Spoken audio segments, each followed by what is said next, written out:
Boa noite, a paz do Senhor Jesus para todos os irmãos, todas as irmãs da Igreja Batista Independente Lírio dos Vales e também a todos aqueles que nos assistem, né?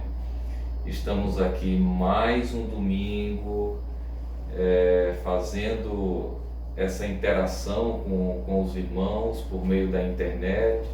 Ainda não estamos no templo, estamos contando os dias, né? Estamos ansiosos para que tudo isso passe, que passe o mais rápido possível e que a gente possa estar novamente no templo. Mas enquanto não chega esse dia, a gente vai utilizando desse canal aqui no YouTube para que a gente esteja se alimentando, para que a gente esteja se fortalecendo, para que a gente esteja sempre em contato com a palavra do Senhor. Eu sei que os irmãos estão orando, estão lendo a palavra, estudando a palavra, porque a palavra é quem nos sustenta. Amém? Eu quero compartilhar com a igreja e com todos aqueles que nos ouvem uma palavra, na verdade uma profecia do profeta Isaías, que teve o seu cumprimento literal em João Batista. Agora, embora essa profecia tenha tido o seu cumprimento literal em João Batista, é uma profecia que ecoa, reverbera ainda hoje para as pessoas. Na verdade, eu penso que essa profecia ela jamais deixou de ecoar aos ouvidos das pessoas em todos os tempos, embora ela tenha tido o seu cumprimento literalmente em João Batista. Essa passagem ela encontra-se no livro do profeta Isaías. Se você tem a Bíblia, você pode acompanhar Isaías capítulo 40, a partir do versículo de número 3. Vamos ler do versículo 3 até o versículo de número 5. Diz assim essa profecia: uma voz clama, no deserto, preparem o caminho para o Senhor. Façam no deserto um caminho reto para o nosso Deus. Todos os vales serão levantados, todos os montes e colinas serão aplanados. Os terrenos acidentados se tornarão planos, as escarpas serão niveladas. A glória do Senhor será revelada, e juntos todos a verão, pois é o Senhor quem fala. Amém. Glórias a Deus. Eu quero fazer uma oração. Senhor, nosso Deus, nosso Pai, graças nós te damos, graças te rendemos. Deus, em nome de Jesus Cristo, Pai, eu quero te pedir neste momento que o Senhor esteja visitando cada pessoa, Pai, que esteja assistindo esse vídeo, que o Senhor esteja abrindo, Deus, as mentes, os corações, os ouvidos para receber, entender, compreender e frutificar pelo poder da Tua palavra. Em nome de Jesus Cristo, Deus, que haja transformação por intermédio da Tua palavra, Deus, que é viva e poderosa. É no nome santo e poderoso do Teu Filho amado Jesus Cristo que eu oro a Ti e já te agradeço. Amém. Glórias a Deus. Amados, uma voz clama, no deserto, preparem o caminho para o Senhor. Essa profecia foi uma profecia dita pelo profeta Isaías para um outro profeta que nasceria na época de Jesus, que foi o profeta João Batista. Observe o que ela diz. Antes de entrar propriamente na mensagem que eu quero trazer essa noite, eu quero primeiro vamos destrinchar essa profecia. Olha que profecia interessante e olha como ela fala aos nossos corações ainda nos dias de hoje. Uma voz clama: no deserto, preparem o caminho para o Senhor. Quando a palavra do Senhor diz preparem o caminho para o Senhor, ele não está dizendo, essa profecia não está dizendo que é para a gente preparar um caminho, uma estrada para o Senhor passar. Não. Não está falando isso, nós vamos entender. Levando em consideração o que Hebreus, capítulo 10, versículo de número 1 diz, que a lei ou o Velho Testamento, ele não tem a imagem real das coisas, mas a sombra dos bens futuros. Levando isso em consideração, amados, que é uma grande verdade, a gente tem que entender que tudo que está no Velho Testamento, ele é uma sombra daquilo que está no Novo. O Velho aponta para o Novo.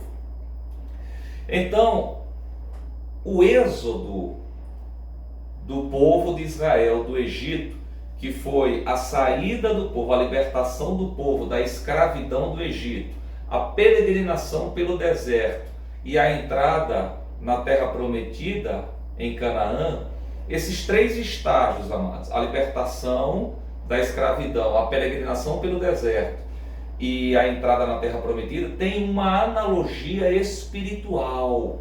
Analogia espiritual com nós, crentes, aqueles que aceitamos ao Senhor Jesus, ela é simples. A libertação do povo de Israel do Egito é quando nós fomos libertos, quando nós fomos justificados, quando a gente fez a nossa profissão de fé, quando a gente entregou a nossa vida a Jesus, ali nós somos justificados, então ali nós somos libertos do poder do pecado.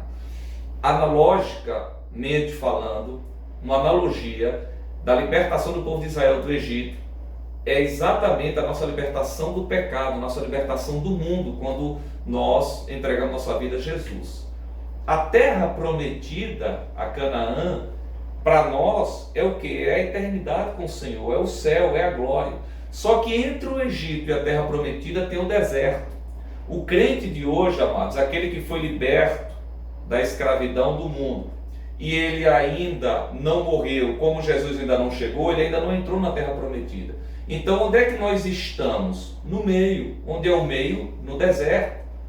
Nós já saímos do Egito, ainda não chegamos na terra prometida. Então, nós estamos ainda peregrinando pelo deserto. Então, quando a profecia diz, no deserto, preparem um caminho para o Senhor, essa profecia está dizendo o seguinte: no mundo em que vocês vivem, preparem um caminho para o Senhor. Só que esse preparar o caminho para o Senhor, amados, ele não está dizendo que é para a gente fazer uma estrada para o Senhor passar. Preparar o caminho para o Senhor significa preparar as pessoas para receberem o Senhor. Preparar as pessoas para receber a Jesus. A Bíblia hebraica, a tradução, se você pegar a tradução de Strong, a palavra hebraica para preparar, amados, e eu peguei aqui, eu fiz essa consulta, a palavra hebraica para preparar é paná, P-A-N-A-H. E paná, ela significa, além de preparar, ela significa voltar e retornar. Então a palavra hebraica preparar, ela significa paná. A palavra hebraica para preparar é paná, que significa retornar, voltar ou preparar. Então, essa passagem no deserto, preparem o caminho para o Senhor, ela pode ser também traduzida como voltem para o caminho do Senhor. No mundo em que vocês vivem, voltem, retornem para os caminhos do Senhor. Prepare as pessoas para voltarem para o caminho do Senhor. Agora, isso fica mais claro, isso fica mais evidente quando nós lemos a história de João Batista, que é aquela pessoa que cumpriu essa profecia. Observe o que fala o livro de Lucas, no capítulo de número 1. O livro de Lucas, no capítulo de número 1, a partir do versículo de número... A partir do versículo de número 13. A partir do versículo número 13, olha o que diz. Mas o anjo lhe disse: não tenha medo, Zacarias. Zacarias era o sacerdote, o pai de João. Não tenha medo, Zacarias. Sua oração foi ouvida. Isabel, sua mulher, lhe dará um filho, e você lhe dará o nome de João. Ele será motivo de prazer e de alegria para você, e muitos se alegrarão por causa do nascimento dele, pois será grande aos olhos do Senhor. Ele nunca tomará vinho nem bebida fermentada, e será cheio do Espírito Santo desde antes do seu nascimento. Ele fará retornar muitos dentre o povo de Israel ao Senhor seu Deus, e irá adiante do Senhor no espírito e no poder de Elias, para fazer voltar o coração dos pais a seus filhos, e voltar o coração dos desobedientes à sabedoria dos justos, e para deixar um povo preparado para o Senhor. Preste bem atenção.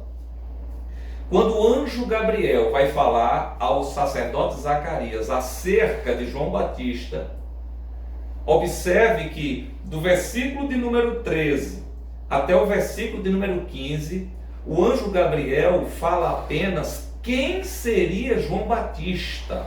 Ele diz: ele será motivo de prazer e de alegria, ele será grande aos olhos do Senhor, ele será uma pessoa que nunca tomará vinho nem bebida fermentada, ele será cheio do Espírito Santo. Agora, os versículos 15, ou os versículos 16 e 17, o anjo Gabriel fala sobre a missão de João Batista. Agora, observe qual seria a missão de João Batista. Versículo 16: ele fará retornar muitos dentre o povo de Israel ao Senhor seu Deus. Ele fará retornar. Observe que a profecia de Isaías, ele usa a palavra preparar, que em hebraico é panar, que também significa retornar. Então, preparar o caminho para o Senhor é fazer com que as pessoas retornassem ou voltassem para o caminho do Senhor. Aí ele diz no versículo 17: e ele irá diante do Senhor no espírito e no poder de Elias, para fazer voltar, olha a palavra voltar de novo, o coração dos pais aos filhos e dos desobedientes à sabedoria do justo, para deixar um povo preparado para o Senhor. A palavra hebraica panar significa preparar e significa retornar. Então, voltando para a profecia de Isaías, a gente está apenas agora, tão somente, esmiuçando essa profecia. Quando ele diz: no deserto preparem o caminho para o Senhor, ele está dizendo: no mundo em que você vive, prepare as pessoas para voltarem para o Senhor. Faça as pessoas voltarem para o caminho do Senhor. É isso que a palavra está dizendo. Fazer com que as pessoas voltem para o caminho. E com isso, seja um povo preparado para o Senhor. Olha a missão dele. Se resume em fazer o povo de Israel retornar para o Senhor, para deixar um povo preparado para Deus. Então deu para entender bem essa primeira parte. No deserto prepara o caminho para o Senhor. Aí ele diz: façam no deserto um caminho reto para o nosso Deus. Todos os vales serão levantados, todos os montes e colinas serão aplanados, os terrenos acidentados se tornarão planos, as escarpas serão niveladas. Observe que ele começa a fazer uma contraposição entre o que é torto e que deverá vir a ser reto, entre o que é acidentado e que virá a ser plano, terá que ser aplanado. Observe que a profecia fala de um caminho acidentado, um caminho torto, um caminho desnivelado, e ele diz: façam para o Senhor um caminho reto. O caminho que for torto, faça ele ser reto. O caminho que for cheio de pedregulhos, que for tortuoso, faça ele ficar aplanado. O caminho que for desnivelado, faça com que ele seja nivelado. A missão de João Batista, amados, era fazer com que o povo retornasse para o caminho do Senhor. Isso significa que o povo estava andando por um outro caminho. E nessa profecia, Isaías diz que o caminho que o povo estava andando era um caminho tortuoso. É interessante que no dicionário de Strong, a palavra acidentado em hebraico, eu peguei aqui também a palavra Acob, A-Q-O-B. E Acob significa aquilo que é fraudulento, enganoso, poluído ou tortuoso. Então, quando ele diz que os terrenos acidentados ou os terrenos tortuosos se tornarão planos, aqui também significa os terrenos fraudulentos ou enganosos. O que a profecia está dizendo, amados, é que o povo de Israel estava andando por caminhos enganosos. Caminhos tortuosos eram caminhos enganosos, caminhos fraudulentos. Quando ele fala que os montes deveriam ser aplanados, nivelados, isso significa estar falando do orgulho do povo de Israel. Era um povo muito orgulhoso e que esse orgulho deveria ser rebaixado. Os montes deveriam ser aplanados, os montes deveriam ser nivelados. Isso estava falando também da arrogância do povo. Além do povo estar andando por caminhos enganosos e fraudulentos, era um povo arrogante. Agora vejamos, uma vez que a gente destrinchou a profecia, agora vejamos o ministério de João Batista. João Batista, amados, ele foi enviado não para os gentios. João Batista não foi enviado para os gentios. João Batista ele foi enviado para os judeus. João Batista foi enviado para os israelitas. Ele mesmo diz, versículo 16, Lucas 1,16, a Bíblia diz, fará retornar muitos dentre o povo de Israel ao Senhor, o seu Deus. João Batista foi enviado ao povo de Israel, aos judeus. Em João 1,23, quando aquelas pessoas, os fariseus, as pessoas foram até João, perguntando quem era João, quem é você? E observe o que João diz. João, capítulo 1, versículo 23, diz, eu sou a voz do que clama no deserto, endireitai o caminho do Senhor, como disse o profeta Isaías. O povo estava andando por caminhos enganosos, tortuosos. João Batista foi enviado para aquele povo. Por quê, amados? Porque naquela época que João nasceu, que João foi enviado, foi uma época em que a nação de Israel, os judeus, estavam totalmente mergulhados na religiosidade. A religiosidade imperava naquela época. Eles, amados, tinham uma preocupação excessiva com a lei. E a partir dessa obsessão pela lei, eles não conseguiam avançar para o arrependimento. Eles ficavam presos nos atos religiosos e na religiosidade. Eles iam à sinagoga para aprender a palavra. Lembra quando Jesus saiu do deserto? Quando ele foi levado pelo Espírito Santo para ser tentado pelo diabo, a Bíblia diz que quando Jesus sai do deserto, Jesus vai a uma sinagoga, ele pega, dão a ele as escrituras, ele abre Isaías 61, e ali ele explica, depois as pessoas iam às sinagogas para aprender. Lembra aquela história daquela mulher que há 18 anos andava encurvada? Onde era que ela estava? No templo. Jesus a encontrou no templo. Então as pessoas elas iam às sinagogas, as pessoas aprendiam a palavra, as pessoas davam dízimo, as pessoas ofertavam. O judeu era um povo extremamente arrogante, porque era um povo que tinham uma particularidade com o Senhor, que eles eram circuncidados ao 8º dia. Ou seja, existia todo um conjunto de normas, de atos religiosos que eles incorporaram ao seu dia a dia, e eles achavam que aquele estilo de vida deles fazia com que eles se aproximassem do Senhor. Eles achavam que Deus se agradava daquele estilo de vida. Por diversas vezes nós vemos no Novo Testamento Jesus combatendo esse estilo de vida dos judeus. Lá em Mateus 3:26, que Jesus fala para eles, vocês se preocupam em lavar os copos e os pratos apenas pelo lado de fora.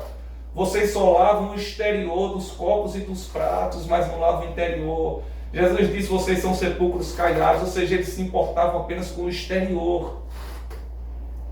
Era um povo mergulhado na religiosidade.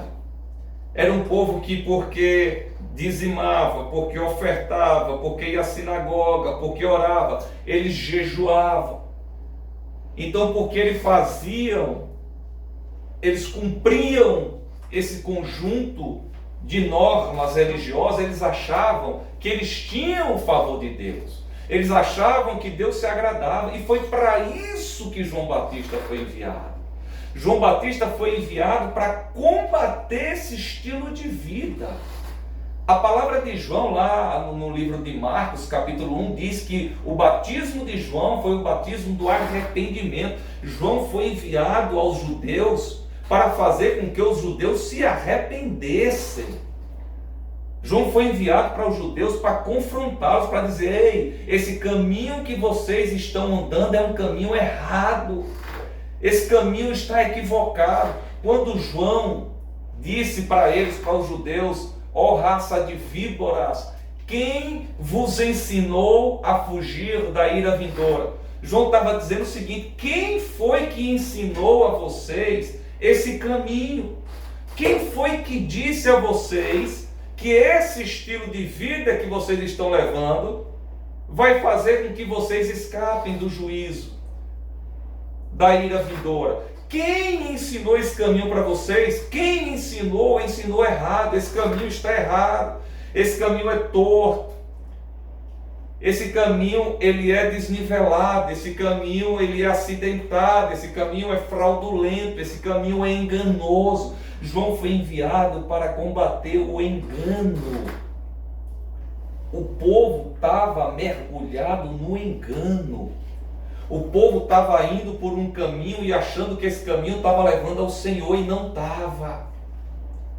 Agora, amados, quando eu disse que essa profecia de Isaías reverbera até os dias de hoje, é porque nas igrejas hoje em dia existem pessoas exatamente dessa forma.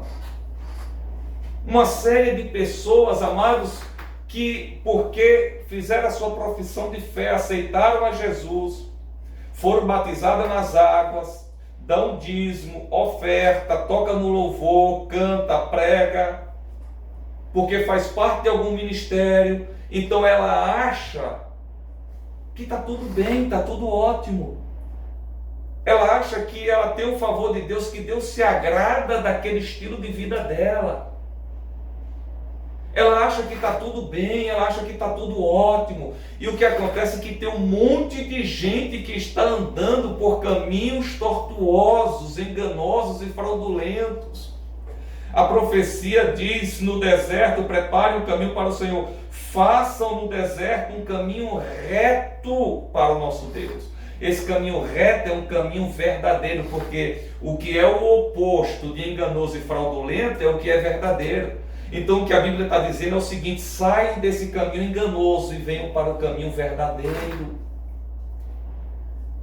Amados, em um dos vídeos passados que eu gravei, eu falei que eu me deparei um dia desse com uma postagem de uma pessoa que botou um versículo escatológico, aquelas pessoas que estão presas a Elias, e era uma profecia terrível que vai acontecer.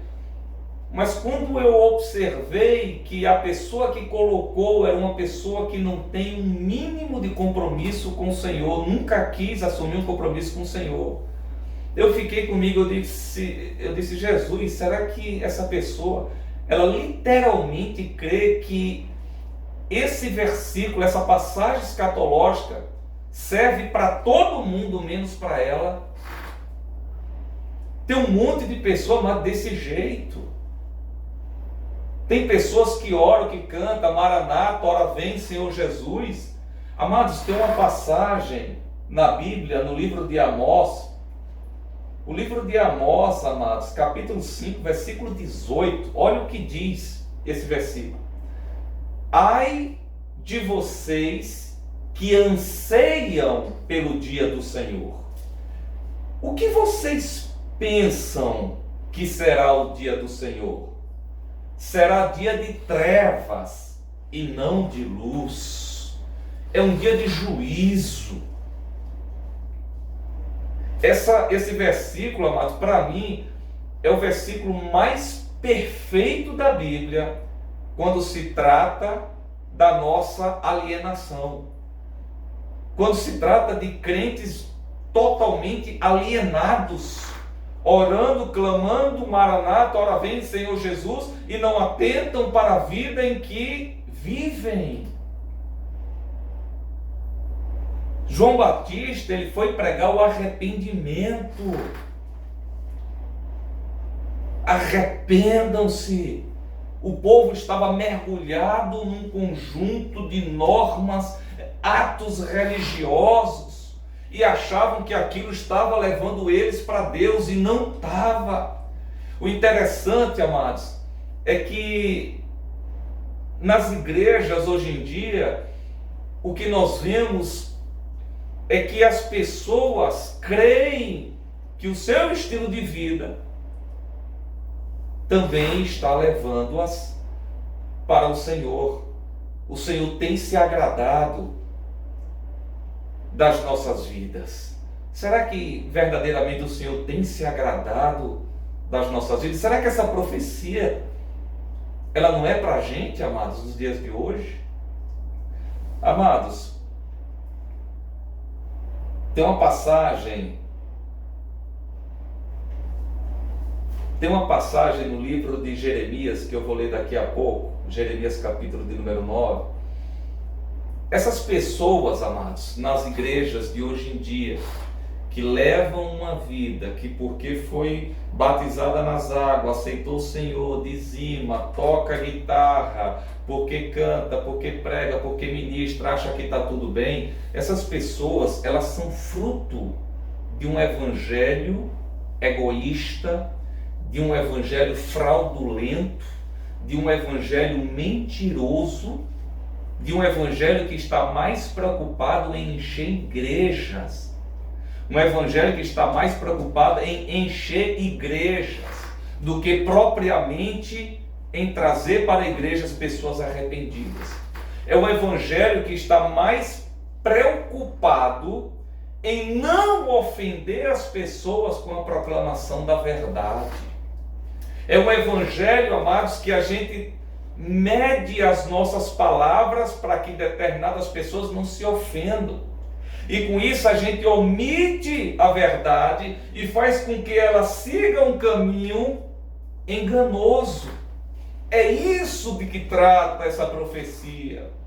Então você não quer falar a verdade, porque se você falar a verdade, fulano de tal vai sair da igreja. Você não quer confrontar com a palavra, você não quer falar a palavra. Não, essa palavra eu não posso falar porque fulano pode se ofender. E o que é que tem? Não, mas se ela se ofender, ela pode sair da igreja. Mas e o que é que tem? Não, mas é porque o dízimo dela é alto. É porque é com o dízimo dela que a igreja paga o programa de rádio. É com o dízimo dela que a igreja mantém aquela congregação. Então a pessoa, nós entregamos a ela um evangelho mentiroso. Façam no deserto um caminho reto para o nosso Deus. Fale a verdade, mostre à pessoa o caminho verdadeiro, o caminho reto, não o caminho tortuoso. Amados, a maneira como a gente ganha uma pessoa para Jesus é a maneira como essa pessoa vai se portar diante de Jesus. Se eu ganho uma pessoa para Jesus, dizendo que ela pode continuar com o padrão de vida dela, servindo ao Senhor e servindo ao mundo, ela vai se portar na igreja diante do Senhor exatamente como eu a ganhei, servindo ao Senhor e servindo ao mundo.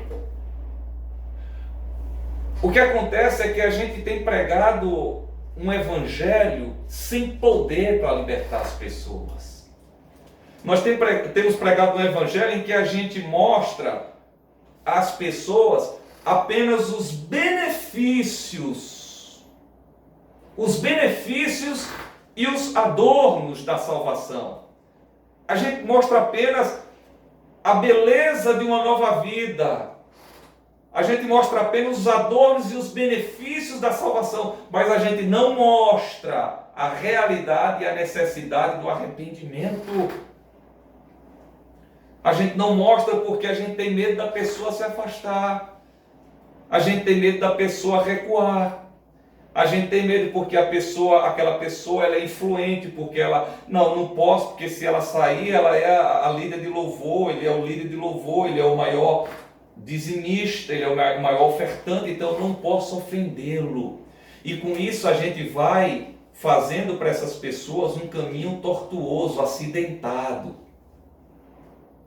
Os montes, Deus diz na profecia, eles deveriam ser nivelados, aplanados. O orgulho, o povo de Israel era orgulhoso, porque ao 8º dia eles se circuncidavam, então eles achavam que era um povo superior aos outros povos.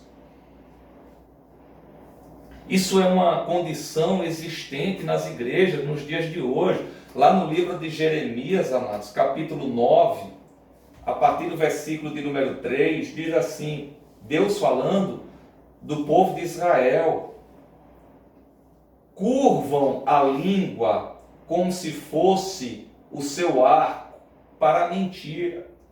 O arco, a gente segura aqui no arco, aí a gente puxa aquele elástico faz aquela curva para tirar a flecha. Mas a palavra do Senhor está dizendo, curvam a língua, esse elástico é como se fosse a língua, e ele não atira a flecha. Ou melhor, no lugar da flecha sai a mentira. Fortalecem-se na terra, mas não para a verdade, porque avançam de engano em engano, e não me conhecem, diz o Senhor. Guardai-vos cada um do seu amigo, e de irmão nenhum vos fieis, porque todo irmão não faz mais do que enganar, e todo amigo anda caluniando. Cada um zomba do seu próximo, e não a sua língua a proferir mentiras.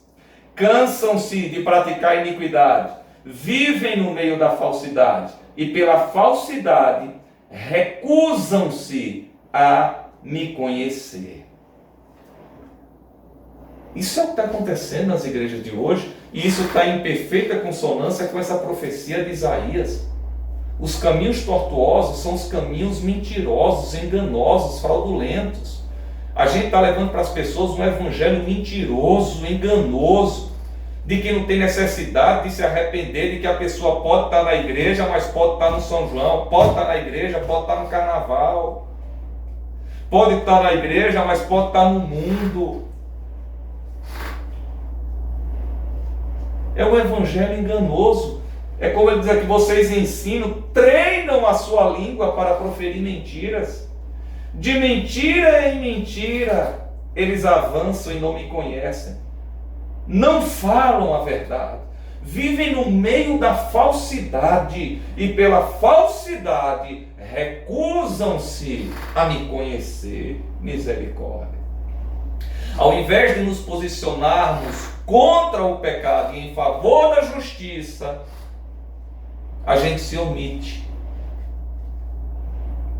porque a gente prefere não ofender as pessoas. Porque a nossa preocupação é a igreja cheia.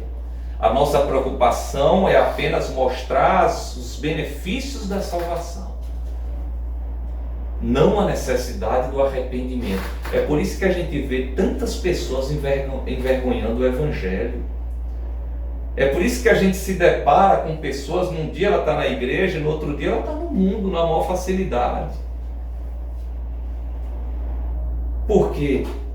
Porque não ensinaram a ela que o Evangelho, antes de mais nada, é arrependimento. E sabe o que vai acontecer, amados? É por isso que no dia, amados, do juízo, no dia que a gente for, um por um, diante do Senhor Jesus, vão ter pessoas que vão se aproximar de Jesus, e Jesus vai dizer: afaste-se de mim, porque eu não te conheço. Quando Jesus disser isso, afaste-se de mim porque eu não te conheço, essa pessoa vai dizer: como assim o Senhor não me conhece?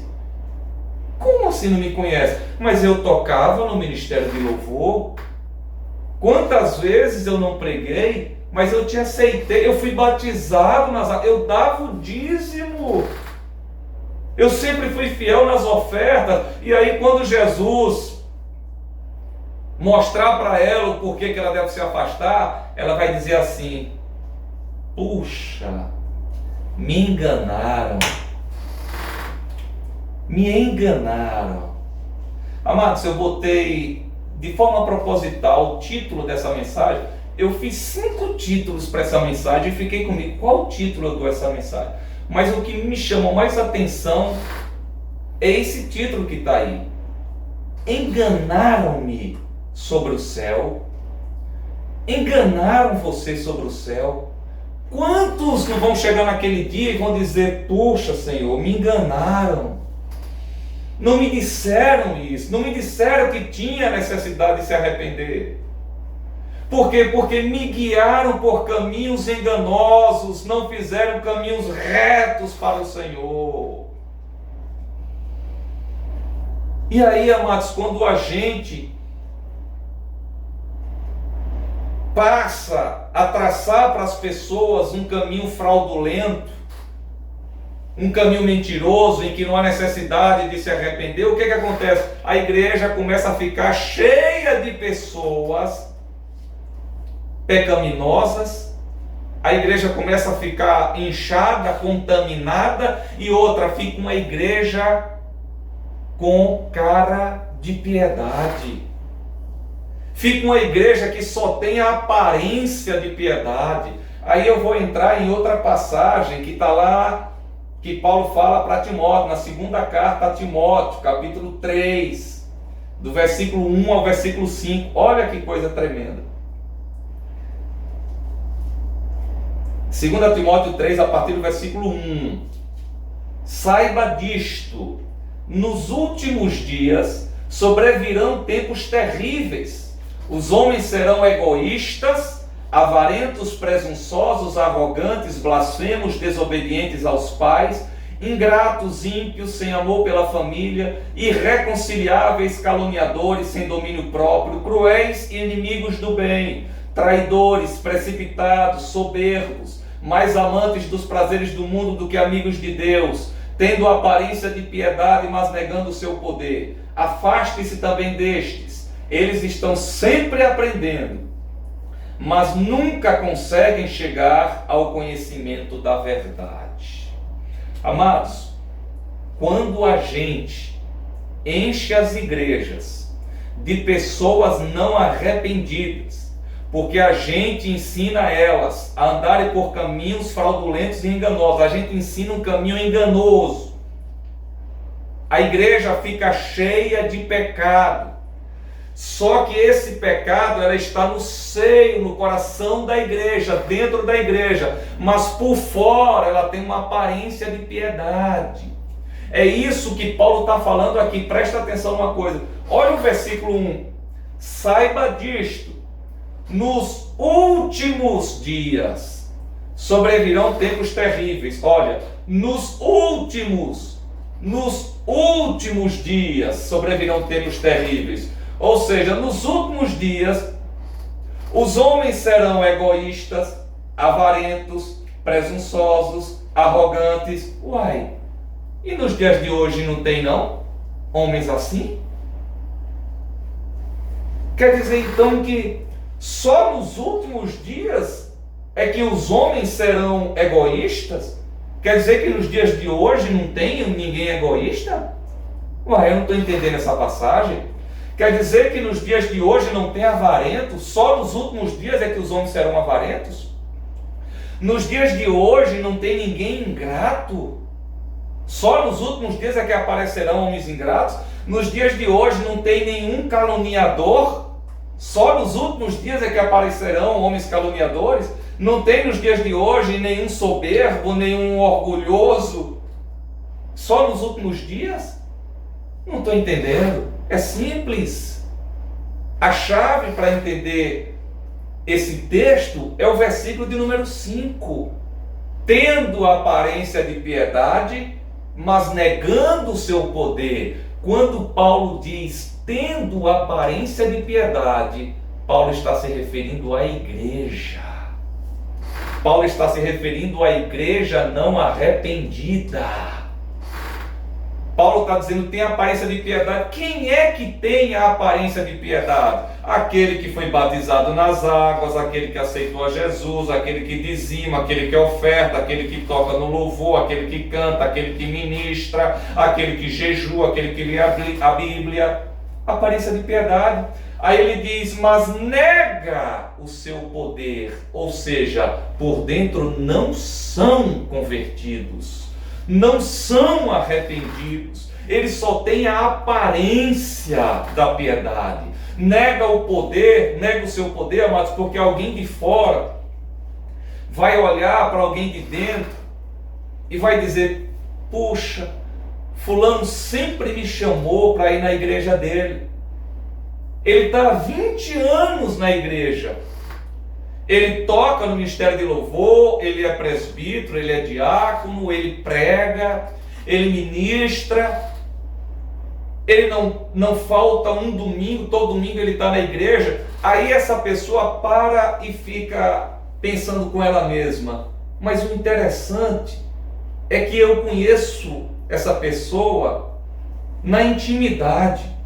E embora ela tenha 20 anos na igreja, 20 anos que ela canta, que ela dizima, que ela prega, que ela louva, ela continua presunçosa, ela continua egoísta, ela continua avarenta, ela continua arrogante, ela continua desobediente aos pais, porque eu sou de dentro da casa dela e eu vejo como é que ela trata os pais dela. Então essa pessoa vai dizer, que raio de evangelho é esse? Onde está o poder desse evangelho para transformar? Porque eu não vejo transformação nela. Ou seja, ela só tem a aparência. É por isso que a Bíblia diz, tendo aparência de piedade, mas negando o seu poder. Por quê? Porque não há transformação. Não há arrependimento. O ministério de João Batista foi o ministério do arrependimento, o batismo do arrependimento. Arrependei-vos, arrependam-se dos seus pecados. Aí o versículo de número 7 diz, eles estão sempre aprendendo, mas nunca conseguem chegar ao conhecimento da verdade. Quem é que está sempre aprendendo? Quem está sempre na igreja, quem está sempre ouvindo a palavra, quem está sempre jejuando, quem está sempre na EBD, são as pessoas que estão sempre aprendendo. E por que nunca conseguem chegar ao conhecimento da verdade? Porque não aplicam aquilo que conhecem. Não há aplicabilidade daquilo que aprende. Ou seja, é só aparência. O ir para a EBD, o ir para a igreja, o ir para a escola dominical, o ir para o congresso, é só aparência. Não aplica o que aprende. E a palavra diz assim, estão sempre aprendendo, mas nunca conseguem chegar ao conhecimento da verdade. Quem é a verdade? João capítulo 14, versículo 6. E disse-lhes Jesus: eu sou o caminho, a verdade e a vida. Então, quando a palavra diz, eles estão sempre aprendendo, mas nunca conseguem chegar ao conhecimento da verdade, está dizendo, mas nunca conseguem conhecer a Jesus. Nunca conseguem conhecer a Jesus, tem só a aparência da piedade. Ora, amados, João capítulo 8, versículo 32, e conhecereis a verdade vos libertará. Se você não conhece Jesus, você não consegue ser liberto. É por isso que a pessoa só tem aparência. Ela não é liberta.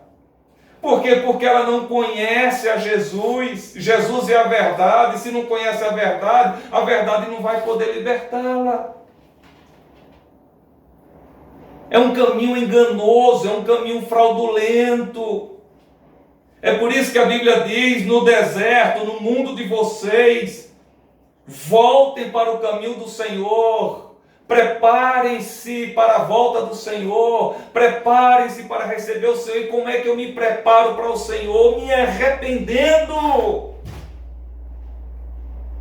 Aí ele diz, faça um caminho reto para o nosso Deus e não caminhos tortuosos, ou seja, preguem a verdade. Para de andar por caminhos tortos que não estão te levando a lugar nenhum, não vão nos levar a lugar nenhum.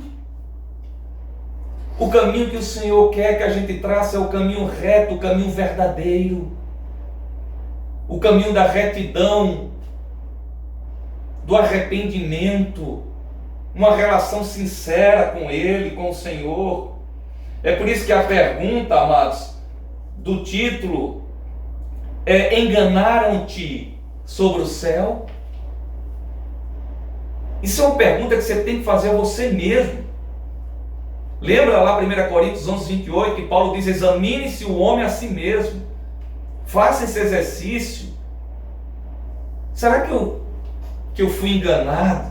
Eu tenho 10 anos, 15 anos, 8 anos, 3 anos, 2 anos na igreja, ninguém nunca me falou da necessidade de me arrepender. Será que me enganaram? Não espere chegar aquele grande dia para ouvir do Senhor, afaste-se de mim, porque eu não te conheço. E você vai dizer, como que o Senhor não me conhece?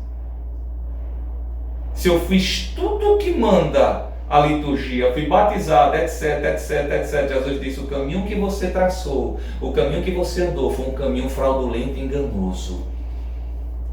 Te enganaram sobre o céu, e você nunca soube disso. Então a mensagem que eu deixo essa noite para você, é que você mesmo faça essa autorreflexão. Como é que está a sua vida? O caminho que você está traçando, é um caminho reto? Você indo para a igreja, mas você amando o mundo, você com as mesmas práticas que você tinha antes, você tem agora, você acha que o caminho que você está andando é um caminho reto? Você acha que você sendo amigo do mundo, amando o mundo, como a palavra diz aqui, amando mais os prazeres do mundo do que a Deus, você acha que você está traçando um caminho reto? Você acha que esse caminho vai dar no céu? Examine-se o homem a si mesmo. Pergunte a você mesmo, me enganaram? Será que eu estou sendo enganado? Será que a minha vida não é uma vida de engano? Como é que está a sua vida? É uma auto-reflexão, uma autoanálise. O que é que você tem feito da sua vida? Deus tem se agradado disso? Porque muitas vezes você está fazendo, você tem um estilo de vida e você crê piamente que Deus se agrada e que você vai para o céu. E tem gente que canta, Maranata, ora vem Senhor Jesus, chega, chora. Enquanto que Amós 5,18 diz, ei, para que você quer esse dia? Será que você não sabe que esse dia será um dia de trevas e não de luz? É um dia de juízo de espada. O que é que eu estou cantando? Agora imagine você chegar todo alegre naquele dia e a porta bater na sua cara. E você, puxa, eu fui enganado.